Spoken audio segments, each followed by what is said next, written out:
अब बताऊंगा कि ऑपरेशन सिंदूर के बाद क्या हुआ, but let me say a few military things also, जिससे we understand the operation Sindoor better.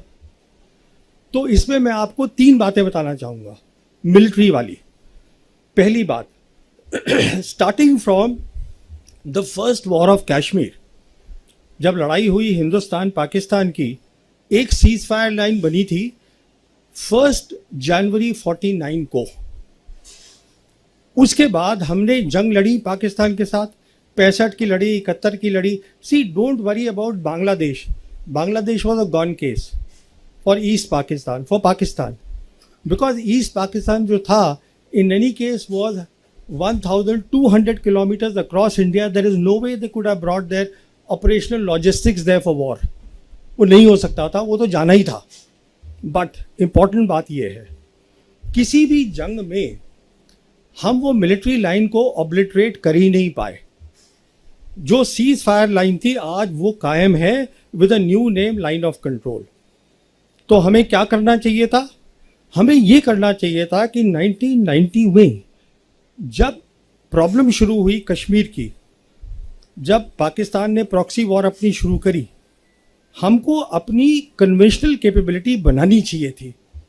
अगर हम अपनी कन्वेंशनल वॉर कैपेबिलिटी बढ़ाते, that would have deterred Pakistan. हमने वो नहीं किया 35 साल।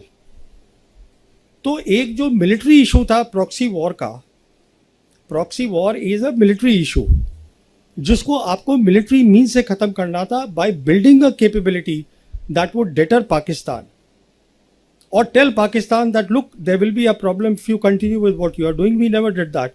Now with the coming of the Modi government, obviously it has been elevated to a higher level. तो ये हमने कर दिया एक। तो अब मैं थोड़ा सा पॉज करके वापस जाता हूँ, आपको एक बहुत इंपॉर्टेंट बात बतानी भूल गया हूँ, वो बहुत ज़रूरी है। वो बात ये है कि 5 अगस्त 2019 को हमने 370 हटाया, बिना सोचे समझे कि इसका सिक्योरिटी इम्प्लीकेशन क्या है, वो मैं आपको बताना चाहता हूँ।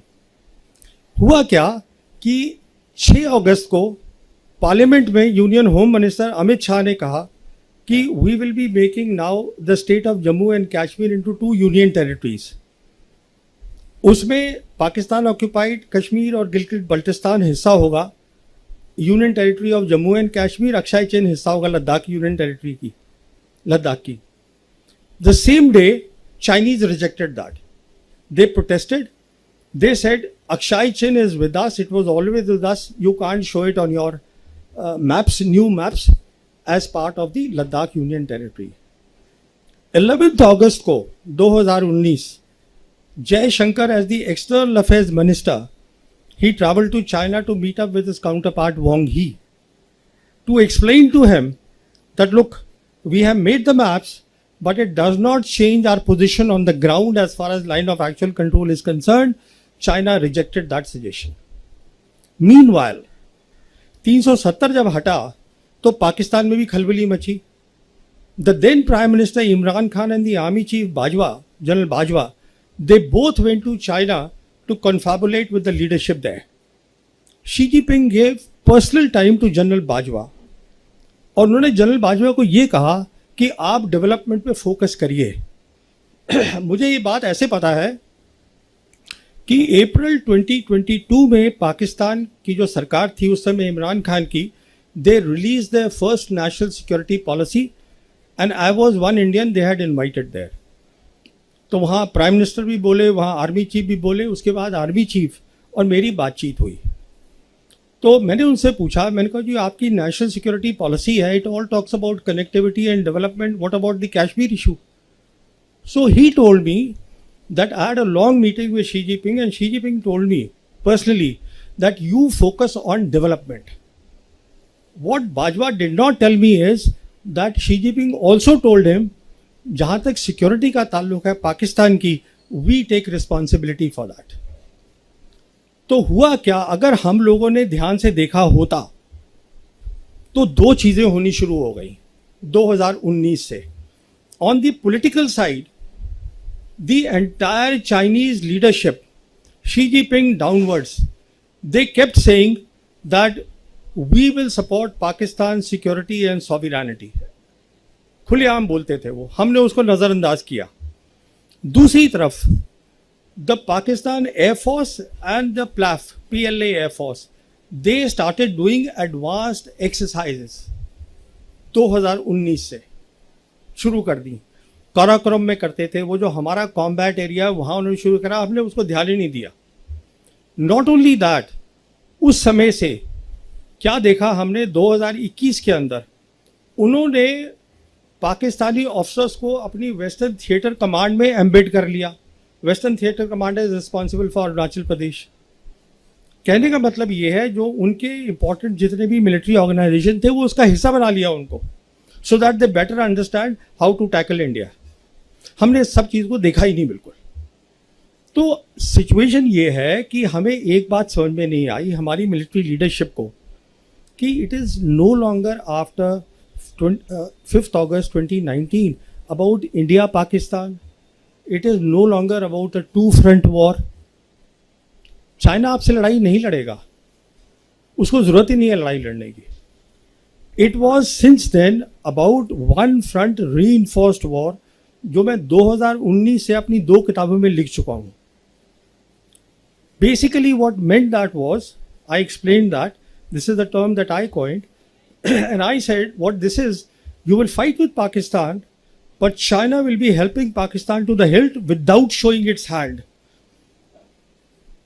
इस लड़ाई की आप तैयारी करिएगा, बट हमारा वो नैरेटिव था, हमने उसको कायम रखा। तो अभी आपको एक ओवरऑल सिचुएशन मैंने बता दी है कि ये था बैकग्राउंड उसका सिंदूर का। अब होता है ऑपरेशन सिंदूर। ऑपरेशन सिंदूर की 3 खास बातें मैं आपको बताना चाहता हूं। पहली बात, आवर रिस्पॉन्स वॉज डिसप्रोपोर्शनेट।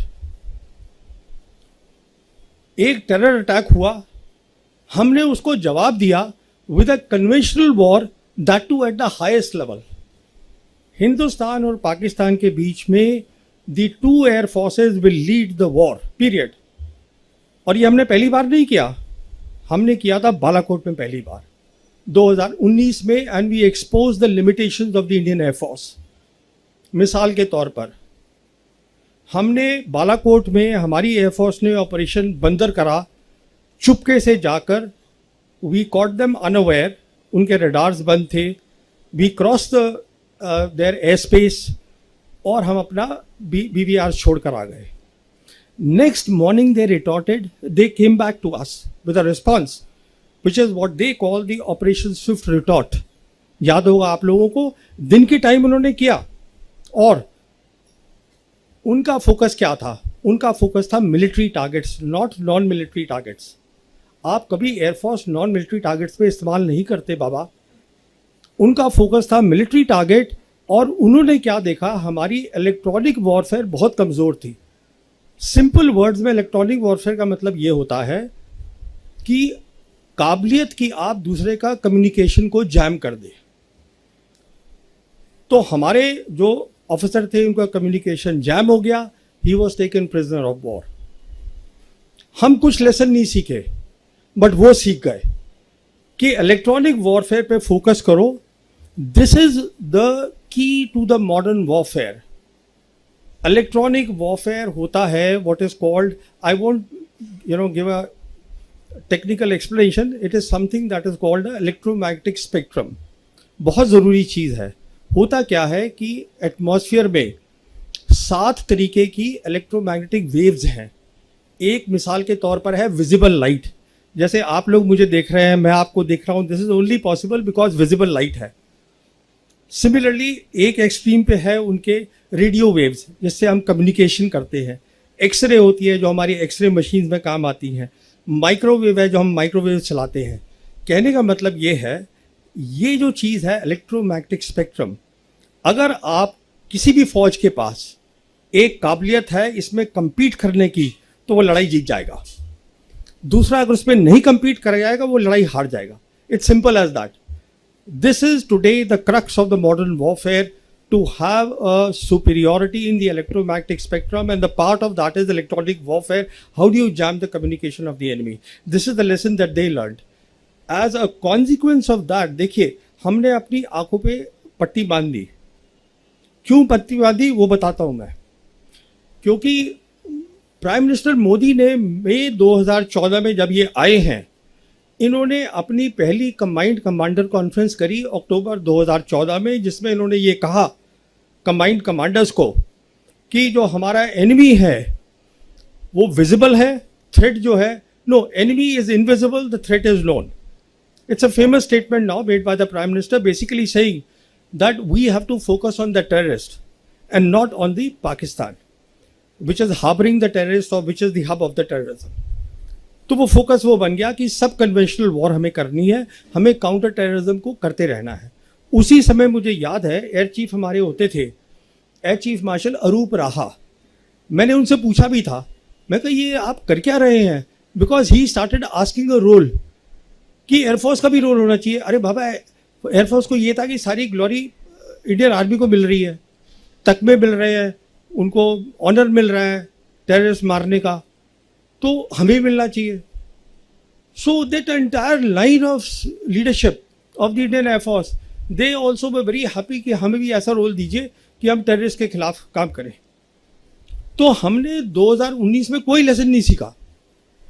अब देखिए सिंदूर में क्या हुआ, हमने फिर वही किया. हमने सिंदूर में इस बार जो पाकिस्तान की जो सरहद है उसको हमने ब्रीच नहीं किया, एयर स्पेस को, स्टैंड ऑफ वेपन से, but we hit the terrorist target, वो हमने किया. पर इस बार वो तैयार बैठे थे. I won't go in the technical details, all to tell you is that it is not really about the J-10 and the PL-15 missile. It is about the ecosystem that was backing that. And when I say ecosystem, what am I talking about? I am talking about the advanced exercises that the Pakistan Air Force had been doing since 2019 with the PLAF. और उसके तहत वो क्या कर रहे थे, ecosystem का मतलब होता है कि आपकी सैटेलाइट्स, आपके एयरबॉर्न एसेट्स, एयरबॉर्न में जैसे AWACS होता है जिससे आप पता करते हैं कितने टारगेट्स हैं, उसको ट्रैक करते हैं, आपके ग्राउंड एसेट्स विच इज़ आपकी एयर डिफेंस वगैरह, और आपके फाइटर्स, इस सब को आप नेटवर्क कर देते हैं. इसका मतलब ये है कि एक तो जो अगर आपका जो हवाई जहाज है, मान लीजिए वो सिर्फ 400 किलोमीटर्स तक देख सकता है, but because now it is linked with the satellite, अब वो 1000 से ज़्यादा देख सकता है. Even before the enemy sees you, you see the enemy. ऊपर से आपने अपनी electronic warfare, as I told you, they focus there after 2019 Balakot.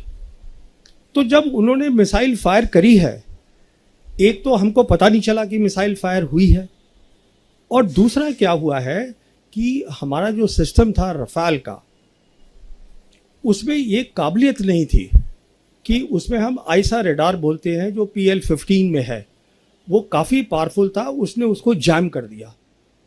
तो जो हमारा पायलट था उसको पता ही नहीं चला कि मिसाइल ने मुझे लॉक कर लिया है. एक बार मिसाइल लॉक कर देती है और आप उसको नहीं हटा सकते हैं, डिफ्यूज कर सकते हैं, इट विल गेट यू. तो what I am saying is that it is one part, buying the fighters, buying the PL, the missiles. The key thing is आपको इसमें बहुत ट्रेनिंग करनी पड़ती है. अभी जैसे हमारे यहाँ फोकस होता है कि आप फाइटर खरीद लीजिए साहब, रफाल ले लीजिए, अरे उससे कुछ नहीं होगा. इसलिए नहीं होगा क्योंकि अब वो वक्त चला गया जब डॉग फाइट्स हुआ करती थी कि एक हवाई जहाज दूसरे से भिड़ गया. Now we are living in the age of beyond visual range missiles. 300, 350 kilometre, 200 kilometre से फायर कर रहे हैं. वो आप तभी फायर करेंगे ना अगर आपके पास एक इको सिस्टम है, जिसको पाकिस्तान एयरफोर्स ने समझाया इंटरनेशनल मीडिया को, that is called the multi domain operations with a special focus on electronic warfare, and this takes years and years. So by doing a disproportionate response, let me tell you a key reason जो मैं आगे आऊँगा अभी, why Pakistan's profile has gone up in the world capital. A key reason of that is, there are two key reasons. One is that they saw that the Pakistan military has emerged out of this 4 days of Operation Sindoor as a peer military competitor of the Indian military. बहुत बड़ी बात है, ये peer competitor उनको दिखाई दिया. तो उनकी जो मिलिट्री पावर की जो वो थी, औकात थी, वो बहुत बढ़ गई. They have the military power. And the second thing that the world saw is that the Chinese stood by them. Chinese are the people who had the gumption to walk the talk. बहुत बड़ी बात है.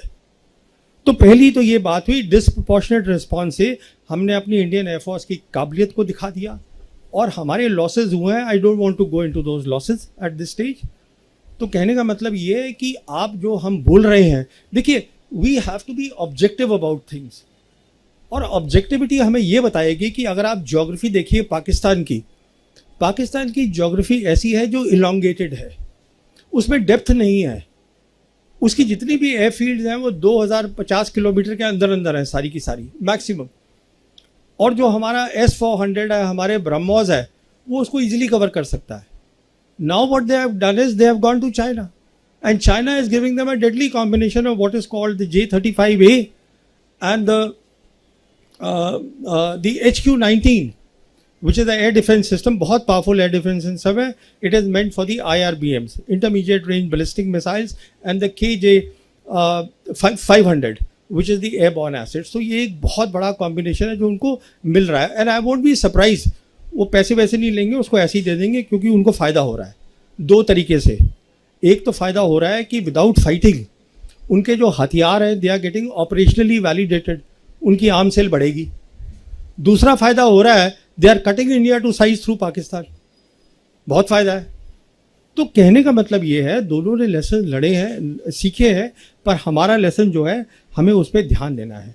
दूसरी बात, new normal create करा है. जैसे बताया था अभी कि ये पॉज हुआ है, सीज फायर नहीं है कि जहाँ पर दोनों साइड बैठ के बात करती हैं और तय करती हैं कि ठीक है ये टर्म्स होंगी सीज फायर की. ऐसा कुछ नहीं है, कोई भी साइड इसको लिफ्ट कर सकती है.